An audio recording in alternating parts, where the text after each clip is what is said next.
సహజంగా మన play store నుంచి రకరకాల అప్లికేషన్స్ డౌన్లోడ్ చేసుకునేటప్పుడు అవి చాలా పర్మిషన్స్ తీసుకుంటూ ఉంటాయి కదా. సో ఈ పర్మిషన్స్ అన్నిటిని మనం విడివిడిగా డిజేబుల్ చేసుకోవడానికి మామూలుగా పాసిబుల్ కాదు. కాకపోతే మనకి యాప్ ఓపీఎస్ అని చెప్పేసి ఒక అప్లికేషన్ అవైలబుల్ అవుతుంది. ఇది రూట్ ఉన్న వాళ్ళకి పనిచేస్తుంది, నాన్ రూట్ యూజర్స్ కూడా పనిచేస్తుంది. సో యాప్ ఓపీఎస్ అనే అప్లికేషన్ మనం ఓపెన్ చేస్తే కనుక ఇది మన ఫోన్లో వేరు పర్మిషన్స్ తీసుకుంటున్న రకరకాల అప్లికేషన్స్ని చూపిస్తుంది. ఇప్పుడు ఫర్ ఎగ్జాంపుల్ దీంట్లో పర్సనల్ అనే దాంట్లో సెక్షన్లోకి వెళ్తే కనుక నెంబర్ ఆఫ్ అప్లికేషన్స్, ఇప్పుడు ఫర్ ఎగ్జాంపుల్ వాట్సాప్ అనే దాన్ని తీసుకుంటే కనుక వాట్సాప్ మన దగ్గర నుంచి ఏవే పర్మిషన్స్ని తీసుకుంటుందో ఇదే అడుగుతుంది. ఇప్పుడు ఫర్ ఎగ్జాంపుల్ లొకేషన్ అనే దాన్ని మనం ఇక్కడ ఆన్ ఆఫ్ చేసుకోవచ్చు. అంటే ఒక్కొక్క పర్మిషన్ని మనం మాన్యువల్గా కంట్రోల్ చేసుకోవచ్చు.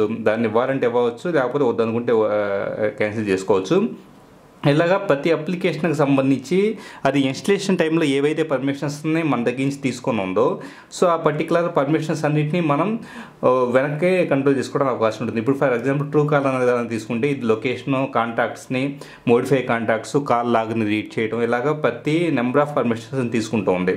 సో మోడిఫై కాంటాక్ట్స్ అనే దాన్ని తీసుకుంటే దాన్ని డిజేబుల్ చేసుకోవాలంటే చేసుకోవచ్చు. ఇలాగా మాన్యువల్గా మనం నెంబర్ ఆఫ్ అప్లికేషన్స్ పర్మిషన్స్ని కంట్రోల్ చేసుకోవడానికి యాప్ ఓపీఎస్ అనే అప్లికేషన్ యూస్ఫుల్గా ఉంటుంది.